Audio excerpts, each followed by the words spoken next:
Hmm. Hmm. Which one of these? This one.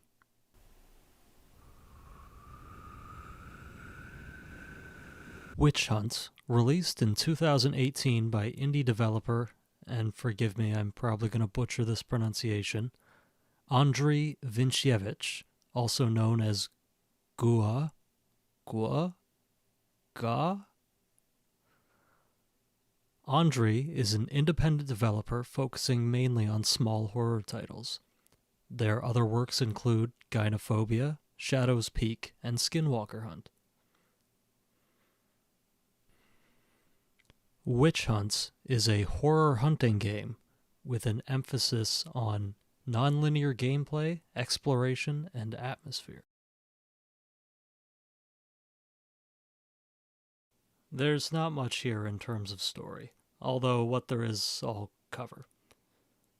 We play as John Witchhunt, a man whose family was killed by ghoulies, and now he makes a living returning the favor.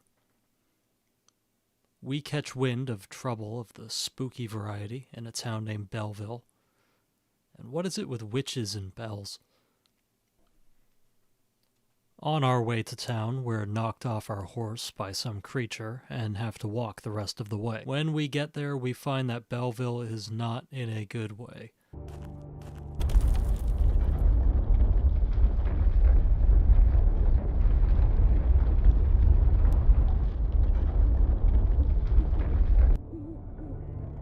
Most of the locals are either dead or gone, with the only prominent people left being the shopkeeper, the Reverend's assistant, and the mayor. The mayor asks us to help deal with the town's ghoul problem, and we agree, setting off into the forest. The woods are dark, quiet, and filled with the undead, but we're not here for zombies. We're here for... Actually, we don't know what we're here for. We haven't seen it yet. Although we have caught glimpses with our spooky vision. During our hunt, we'll find more hell rocks, a cabin, every a locked up pupper, a friendly ghost, and what the hell is that? Well, whatever it is, we know it reads? When we start hearing the predator drums in our head, we know our prey is close.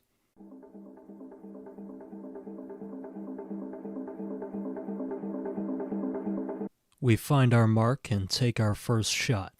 With that, it runs away. We pursue, rinse and repeat until we get our final shot in.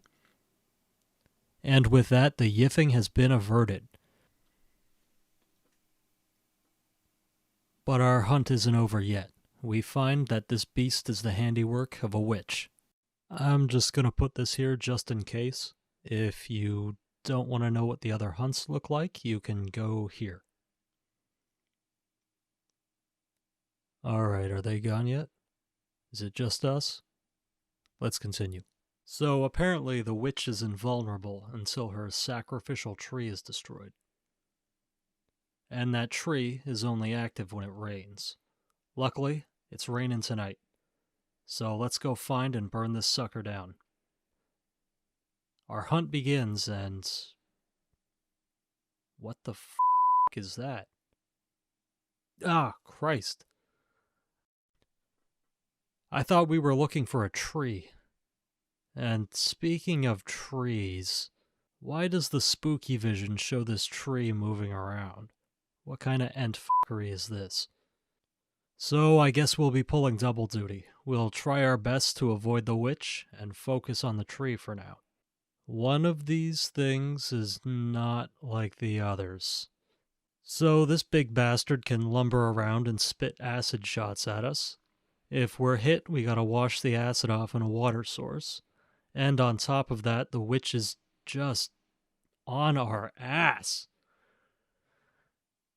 If she gets close, she screams and blurs our vision. God, how much health does this thing have? In hindsight, some fire-based weapons probably would have done us some good. Jesus H, it's about time. Now with that ordeal out of the way, we can finally deal with our main quarry. Fucking immediately, apparently. No change up in between hunts this time. Now that the witch is vulnerable, she has a whole new repertoire of jackassery to accost us with. She still lets out a scream if she gets close, but now saps all your mana and teleports you to a random spot. She can also shoot acid, and fireballs, and summon these awful, awful little plants.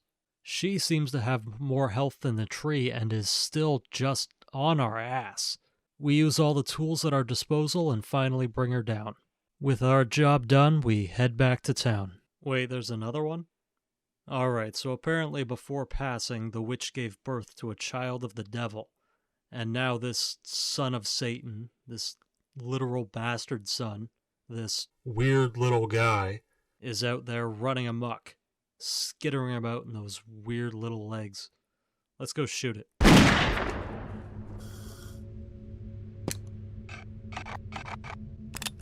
This time around, the woods are foggy and visibility is lowest it's ever been.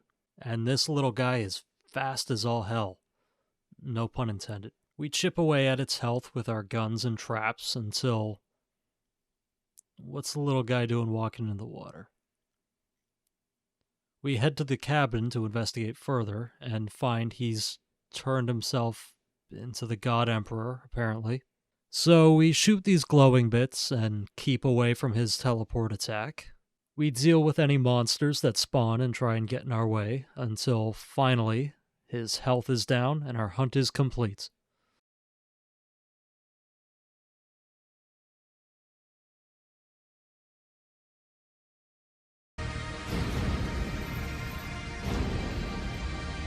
After that, we receive a small epilogue about how Belleville becomes a prosperous town, and we set off into the sunrise, off to find our next hunt. The gameplay here is simple but fun. The player is given 3 weapons, a flintlock pistol, a musket, and a saber. You can also buy silver crucifixes that are placed in the ground and strike at the hunted monster if it wanders too close.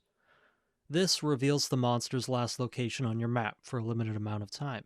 Also, when the prey is close, within 500 meters, you'll hear a heartbeat and see this little symbol in the corner.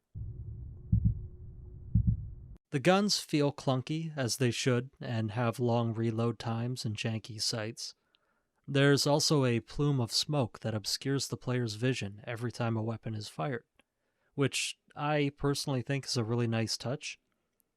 It makes the player move around and have to reacquire a target after firing. And it gives the target a chance to either close the gap or just to run away. Firing your weapon also has the chance of drawing by any nearby enemies that weren't aggroed, which makes all your missed shots all the more dangerous. You can find yourself flubbing a shot and getting rushed by a group of ghoulies you didn't even know was there. If you get banged up, you can heal slowly over time, find some Nern root, or just return to town and talk to the man in the chapel. At least for a little while.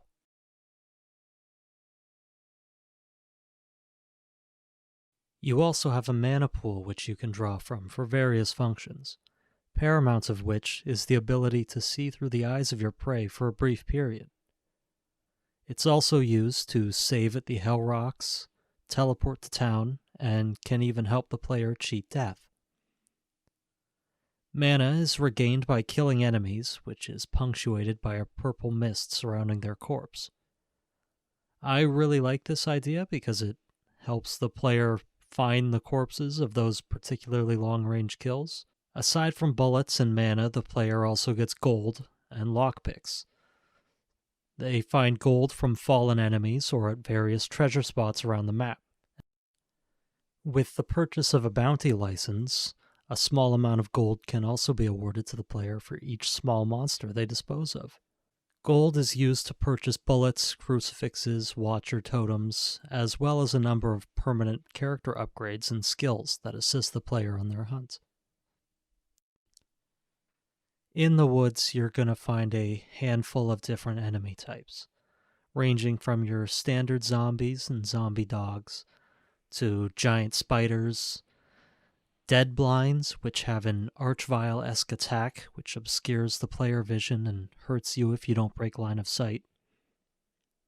These weird spitting plant things I've only found naturally in one location. And ghosts that if you get too close, they and drain all your mana.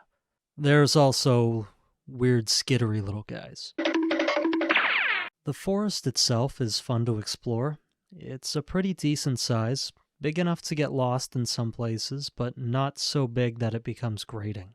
All the locations on the map are static and stay the same through each playthrough, which might be disappointing for some, but all in all, I don't think takes away from the game in any fantastic way. There are little landmarks peppering the map, and supplies and secrets you can find. And overall, it's just fun to poke around and explore. The only real negative I would personally give to this game is that the bosses can be a little tanky, and with the player's slow and admittedly sparse means of dealing damage, it can come to a bit of a hindrance, especially when 2 of the 4 monsters you hunt actively pursue the player instead of using some sort of hit-and-run tactic. I overall really enjoy this game.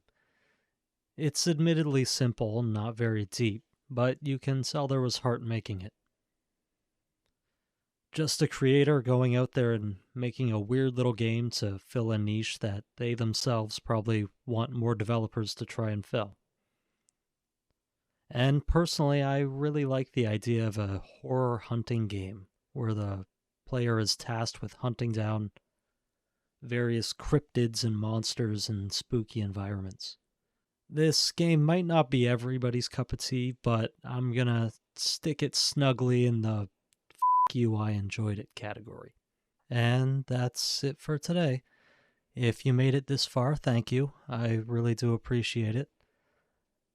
And until next time, stay safe and take care of yourself.